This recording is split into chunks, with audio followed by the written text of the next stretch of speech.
అందరికీ నమస్కారం. మా యూట్యూబ్ ఛానల్కి స్వాగతం. ఇవాళ మనం మన యూట్యూబ్ ఛానల్లో the grand canyon of India గండికోటని చూడబోతున్నాం. అసలు గండికోటని ఎందుకు గ్రాండ్ క్యానియన్ ఆఫ్ ఇండియా అని అంటారు, ఇక్కడ చూడవలసిన ప్రదేశాలేంటి, ఇవన్నీ మనం ఈ వీడియోలో తెలుసుకుందాం. ముందుగా మనము గండికోటకు వెళ్ళే దారిలో కుడివైపున మనకు శ్రీ రామగిరి అభయాంజనేయ స్వామి వారి దేవాలయం వస్తుంది. దాన్ని సందర్శించుకుందాం. ఇది చాలా చిన్న దేవాలయం అయినప్పటికీ చాలా ప్రశాంతంగా, చాలా ఆహ్లాదకరంగా ఉంటుంది. కాబట్టి మీరు తప్పకుండా ముందుగా ఈ ఆలయాన్ని దర్శించుకోండి. తర్వాత ఇక్కడి నుండి మనం గండికోటకి బయలుదేరుతాం. ఇది గండికోటకి ఒక 3 నుండి 4 కిలోమీటర్ల దూరంలోనే ఉంటుంది. దారిలోనే మనకు ఈ ఆలయం కనిపిస్తుంది. తర్వాత కాస్త ముందుకు వెళ్ళగానే మనకు గండికోట కోటని ఎంటర్ అయ్యేటప్పుడు ఛార్జీ అనేది తీసుకోవడం జరుగుతుంది మనిషికి. ఇప్పుడు మేము వెళ్ళినప్పుడు 30 రూపాయలు తీసుకున్నారు. ఇక్కడికి మేము మా ఓన్ వెహికల్లోనే వెళ్ళాము. ఇక్కడ పార్కింగ్ చేసుకోవడానికి చాలా ప్లేస్ ఉంటుంది, ఏ ప్రాబ్లము లేదు. మీరు మీ ఓన్ వెహికల్లో వచ్చినట్లయితే కోట లోపలికి కూడా కార్లో అయినా బైక్లో అయినా వెళ్ళిపోవచ్చు. లోపల కూడా పార్కింగ్ చేసుకోవడానికి స్థలం ఉంటుంది. మనకు కోట లోపలికి రాగానే కుడివైపున కార్ పార్కింగ్ సదుపాయం ఉంటుంది. మీరు అక్కడైనా పార్క్ చేసుకోవచ్చు. అలా కొంచెం ముందుకి నడిస్తే మనకు పెన్నా నది వ్యూ ఈ విధంగా కనిపిస్తుంది.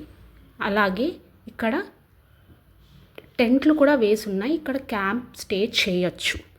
ఇప్పుడు మనం కోట ఎంట్రన్స్ని చూసేద్దాం. కోట ఎంట్రన్స్లో ఈ విధంగా కోట గురించిన వివరం రాసి ఉంది. కోట యొక్క మెయిన్ గేట్ ఇలా కనిపిస్తుంది. చాలామంది బైకర్స్ ఇక్కడ నుండి వెళ్తున్నారు. ఒకసారి చూసేయండి. ఇప్పుడు కోట లోపలి భాగము, కోట చుట్టూ భాగం, బయటి భాగం ఇవన్నీ మీకు నేను చూపిస్తాను. మీరు చూస్తూ ఉండండి. అలాగే కోట పైకెక్కి దాని వ్యూ కూడా నేను మీకు చూపిస్తాను. ఇప్పుడు నేను మీకు అసలు ఎందుకు గండికోటని గ్రాండ్ క్యానియన్ ఆఫ్ ఇండియా అంటారో చెప్పబోతున్నాను. పెన్నా నది కొన్ని వేల సంవత్సరాల పాటు ఇక్కడ ఉన్న రాళ్లను కోసుకుంటూ ప్రవహించడం వల్ల చాలా లోతైన లోయ ఏర్పడింది. ఈ లోతైన లోయనే క్యానియన్ అని అంటారు. రెండు వైపులా నిటారుగా ఉన్న భారీ రాళ్ల మధ్యలో లోయ ఏర్పడి పెన్నా నది ప్రవహిస్తూ ఉండడం వల్ల ఇది చాలా అద్భుతంగా కనిపిస్తుంది. నేను పెన్నా లోయ వ్యూని కూడా మీకు నేను చూపిస్తాను. మామూలుగా యుఎస్ఏలో మనకు అరిజోనా అనే రాష్ట్రంలో కొలరాడో నది వలన ఇదే విధంగా క్యానియన్ ఏర్పడిందంట. అదే ప్రపంచంలోని అతిపెద్దైన క్యానియన్. దానిలాగానే ఇక్కడ మనకు గండికోటలో కూడా ఉండడం వలన దీన్ని ఇండియా యొక్క గ్రాండ్ క్యానియన్ అని పిలుచుకుంటారు. అది దీని వెనుక కథ. ఇప్పుడు మనము కోటలోని భాగాన్ని చూస్తున్నాము. ఇదే కోటలోని భాగం, అంటే ఈ కోట గోడల వ్యూని మనము పైకెక్కి కూడా చూడవచ్చు. ముందుగా అయితే ఈ వ్యూని మీరు చూడండి. ఎంట్రన్స్లోకి వచ్చిన తర్వాత వెంటనే మనకు కనిపించేది ఈ వ్యూవే. ఇక్కడ కొంచెం కర్వ్గా ఉంటుంది. నేను మీకు ముందు చెప్పినట్లుగా మీరు మీ వెహికల్స్ని ఇక్కడ నుండి తీసుకొని లోపలికి రావచ్చు, కార్ అయినా బైక్ అయినా. ఇందాక బైకర్స్ లోపలికి వెళ్ళడం చూశారు కదా, ఆ విధంగానే కార్స్ కూడా తీసుకొని రావచ్చు. ఆ పైనుండే మనం ఇప్పుడు వ్యూని చూడబోతున్నాము. పదండి, నేను మీకు ఆ పైకి ఎక్కేసి ఈ కోట గోడ మీదకెక్కి వ్యూ ఎలా ఉంటుందో నేను మీకు చూపిస్తాను. మనము ఈ కోట గోడకి ఎక్కే ముందుగా మనకి ఈ విధంగా మినీ చార్మినార్ కనిపిస్తుంది. దీనికి ఎడం వైపుగా మనకు జైలు ఉంటుంది, అది కూడా నేను మీకు చూపిస్తాను. ముందైతే ఈ చార్మినార్ని చూశారు కదా, ఇప్పుడు మనం దీనికి కాస్త ఎడమవైపుగా ఉన్న స్టెప్స్ మార్గం ద్వారా పైకి వెళ్ళాలి. అక్కడ మీకు దూరంగా స్టెప్స్ కనిపిస్తున్నాయా, అక్కడ నుండి వెళ్ళాలి. మీరు గమనిస్తే ఇక్కడే కొందరు వెహికల్స్ని పార్క్ చేసేసారు. ఎందుకంటే ఇక్కడ నుండి వెళ్ళగా దారి చిన్నగా ఉంటుంది. ఈ కార్స్ వెళ్ళడానికి కాస్త కష్టం అవుతుంది. కానీ లోపలికి తీసుకొని వెళ్తే అక్కడ పార్కింగ్ ఏరియా ఉంది. తీసుకెళ్ళడం మాత్రం కాస్త కష్టం. ఇప్పుడు నేను మీకు చెప్పినట్టుగా ఈ స్టెప్స్ని ఎక్కేసి పైకి వస్తే మనము కోట గోడ పైకి ఎక్కినట్టు అవుతుంది. ఇక్కడ నుండి వ్యూ ఇలా ఉంటుంది. ఇక్కడ నుండి నడుచుకుంటూ ఇప్పుడు మనం వచ్చాము. ఇప్పుడు పైకి ఎక్కేసి వ్యూని చూస్తున్నాం అన్నమాట. ఈ విధంగా ఉంటుంది. కొందరు ఇక్కడికి వచ్చి ఫొటోస్ అవి తీసుకుంటూ ఉన్నారు. ఇక్కడ నుండి మనం ముందుగా లాంగ్ వ్యూ, పెన్నా నది యొక్క లాంగ్ వ్యూని చూద్దాము. అలాగే నేను మీకు పార్కింగ్ ఏరియా వాటిని కూడా చూపిస్తాను. ఇది మనం ఇందాక వచ్చిన ఎంట్రన్స్ వ్యూ అన్నమాట. ఇక్కడ నుండే వెహికల్స్ కూడా వస్తాయి. ఇప్పుడు మనం వెళ్ళి పెన్నా వ్యూని చూద్దాం. మీరు అక్కడ దూరంగా చూస్తున్నారు కదా, అక్కడ మనకు కనిపించేది పార్కింగ్ ఏరియా. ఆ బయటైనా పెట్టుకోవచ్చు, లేదా ముందు నేను చూపించినట్టుగా లోపలైనా పెట్టుకోవచ్చు. జుమ్మా మసీద్కి అటువైపుగా కూడా కాస్త స్థలం ఉంటుంది. అక్కడ కూడా మనం పార్క్ చేసుకోవచ్చు. ఇది మొత్తం కోట గోడ పైనుండి వ్యూ, కోట గోడ లోపలి ప్రాంతం. ఇప్పుడు మనం ముందుగా మినీ చార్మినార్ని చూస్తున్నాం. ఇదే మినీ చార్మినార్. దీనికి కాస్త ఎడమ వైపుగా ఇక్కడ మీకు కనిపిస్తుంది కదా టెంపుల్ కాకుండా ఇంకొకటి, అదే జైలు. ఇప్పుడు ఇలాగే స్ట్రైట్గా వెళ్ళిపోతే మనకు జుమ్మా మస్జిద్, ధాన్యాగారం, రంగనాయకుల స్వామి టెంపుల్, అలాగే పెన్నా వ్యూ పాయింట్ ఉంటాయి. ప్రతి ఒక్కటి మనము నిదానంగా చూద్దాం. ఇదే కాకుండా ఎర్ర కోనేరు, దాన్నే పెద్ద కోనేరు అని కూడా అంటారు, అవి కూడా ఇక్కడే ఉంటాయి. వీటన్నిటినీ చూసుకున్న తరువాత మనము మాధవరాయ స్వామి టెంపుల్ని చూడాల్సి ఉంటుంది. మీకు అక్కడ లాంగ్లో కనిపిస్తున్నది మాధవరాయ స్వామి టెంపుల్. ముందుగా ఇప్పుడు చూపిస్తున్నవన్నీ చూసేసి వీటిని తర్వాత మనం మాధవరాయ స్వామి టెంపుల్కి వెళ్దాం. ఇది వచ్చేసి జుమ్మా మస్జిద్. జుమ్మా మస్జిద్ పక్కగా మనకు కనిపిస్తున్నది ధాన్యాగారం. జుమ్మా మస్జిద్ లోపల వ్యూ మనకు ఈ విధంగా ఉంటుంది. ఒకప్పుడు ఈ మస్జిద్ పైకి కూడా ఎక్కేవాళ్ళంట. ఇక్కడ మీకు సైడ్లో స్టెప్స్కి వెళ్ళడానికి దారి ఉంది, కాకపోతే ఇప్పుడు అది లాక్ వేసేసారు లోపల నుండి. ఇప్పుడు ఎవరిని పంపించట్లేదు. పక్కన ఉన్నది ధాన్యాగారం. ఇక్కడే ధాన్యాన్ని నిల్వ ఉంచేవారట ఇది వరకు. ఇది మొత్తం రాతితో, సున్నంతో, ఇసుకతో నిర్మించారు. చాలా చక్కగా ఉంది. దీని పక్కగానే మనకి రంగనాయకుల స్వామివారి ఆలయం ఉంది. ధాన్యాగారం, జుమ్మా మస్జిద్ రెండు పక్క పక్కనే ఉంటాయి. రంగనాయకుల స్వామివారి మందిరం మాత్రం కాస్త దూరంగా ఉంటుంది. మరి ఎక్కువగా కాదు, కాస్త దూరమే. కాకపోతే ఇక్కడికి నడుచుకుంటూ వెళ్ళాల్సి ఉంటుంది. మీరు అక్కడ గమనిస్తున్నట్లయితే కొంతమంది పైకి ఎక్కుతున్నారు. అక్కడి నుండి కూడా వ్యూ బాగుంటుంది. అది కూడా నేను మీకు చూపిస్తాను. ముందుగా అయితే లోపలికి వెళ్ళి ఆలయాన్ని చూసేద్దాం.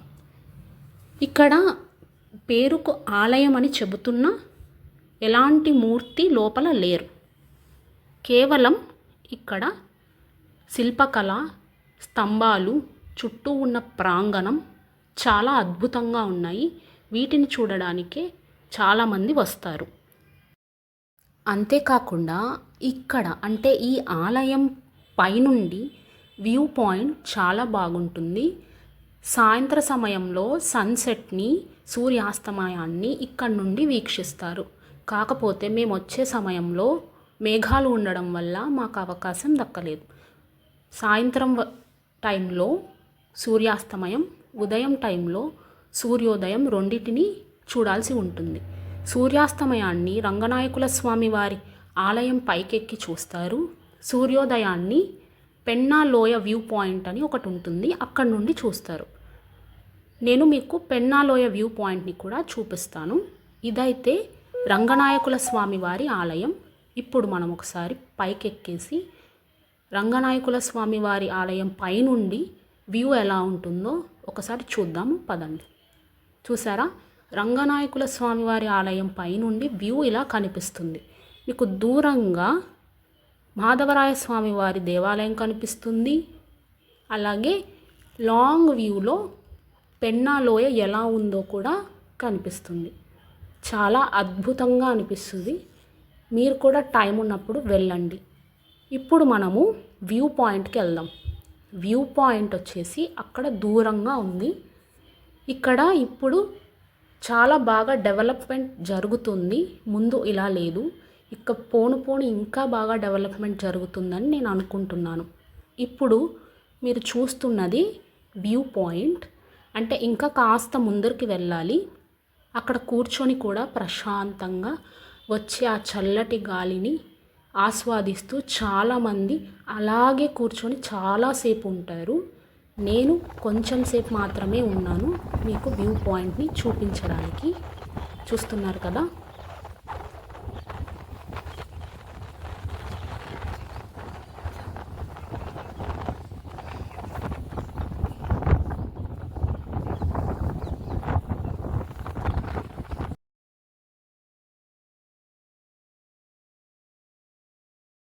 ఇప్పుడు మనము మినీ చార్మినార్, జుమ్మా మస్జిద్, ధాన్యాగారం, రంగనాయకుల స్వామి టెంపుల్, పైనున్న వ్యూ పాయింట్ ఇవి చూసాం. ఇప్పుడు మనం చూస్తున్నది ఎర్ర కోనేరు. దీన్నే పెద్ద కోనేరు అని కూడా అంటారు. ఈ కోనేరు వ్యూ ఈ విధంగా ఉంది. ఇప్పుడైతే ఇలా పాచిపట్టిపోయి ఉంది, కానీ ఇది చాలా అందంగా ఉండేదని ఇక్కడ వాళ్ళు చెబుతున్నారు. కొన్ని రోజులు పోయాక దీన్ని కూడా డెవలప్ చేసి ఇంకా అందంగా కనిపించేలా చేస్తారని ఆశిస్తున్నాను. ఇప్పుడు మనము మాధవరాయ స్వామి వారి ఆలయానికి వెళ్దాం పదండి. ఇదే మాధవరాయ స్వామి వారి ఆలయం. మీకు ముఖ్యమైన విషయం చెప్పడం మర్చిపోయాను. అదేంటంటే ఆలయాలు 6 తర్వాత మూసివేస్తారు. రంగనాయకుల స్వామి ఆలయంలోకి, మాధవరాయ స్వామి వారి ఆలయంలోకి మనం వెళ్ళలేము. 5:30 నుండి 6 లోపే ఈ ఆలయాలని మూసేస్తారన్నమాట. సో దాన్ని బట్టి మీరు ప్లాన్ చేసుకొని వెళ్ళాల్సి ఉంటుంది. ఇప్పుడు మీరు చూస్తున్నది ఎడమవైపు మండపం. అంటే మాధవరాయ స్వామి వారి ఆలయంలోకి మీరు వచ్చిన తర్వాత ఎడమవైపున ఒక మండపం ఈ విధంగా ఉంటుంది. ఈ మండపం లోపలికి వెళ్ళి మీరు చూసినట్లయితే మాధవరాయ స్వామి వారి ఆలయ గోపురం మీకు కనిపిస్తుంది. ఇప్పుడు మనం ఆలయం లోపలికి వెళ్ళి ఎలా ఉందో చూద్దాం పదండి. ఆలయం లోపల అలాగే చుట్టూ కూడా చక్కటి శిల్పకళ మనకు కనిపిస్తుంది. ఈ రంగనాథ స్వామి వారి ఆలయం, మాధవరాయ స్వామి వారి ఆలయం విజయనగర సామ్రాజ్యాన్ని పాలించే సమయంలోనే నిర్మించారట. ఈ ఆలయం చుట్టూ కూడా చాలా అద్భుతంగా ఉంది. ఈ విధంగా మనము మినీ చార్మినార్, ధాన్యాగారం, జైల్, పెద్ద కోనేరు, రంగనాయకుల స్వామి వారి ఆలయం, మాధవరాయ స్వామి వారి ఆలయాన్ని దర్శించుకో. మాధవరాయ స్వామి వారి ఆలయం లోపలి భాగం ఈ విధంగా ఉంటుంది. మనకు ఈ ఆలయాన్ని చూసినప్పుడు హంపి దేవాలయం మీరు చూసినట్లయితే తప్పకుండా గుర్తొస్తుంది. ఇవే కాకుండా ఇక్కడ మనము ఇంకా కింగ్స్ ప్యాలెస్, రాణి మహల్ వంటి ఎన్నో అద్భుతమైనవి ఇక్కడ ఉన్నాయి. వాటిని నేను ముందుగా మీకు చూపించిన మ్యాప్లో మీరు చూడవచ్చు. మీకు కూడా ఎప్పుడైనా సమయం దొరికినప్పుడు గండికోటకి వెళ్ళి ఈ అద్భుతమైన కట్టడాలని చూడండి. మీకు ఈ వీడియో గనక నచ్చినట్లయితే మా ఛానల్ని సబ్స్క్రైబ్ చేయండి. ఈ వీడియో చూసినందుకు ధన్యవాదాలు. నమస్కారం.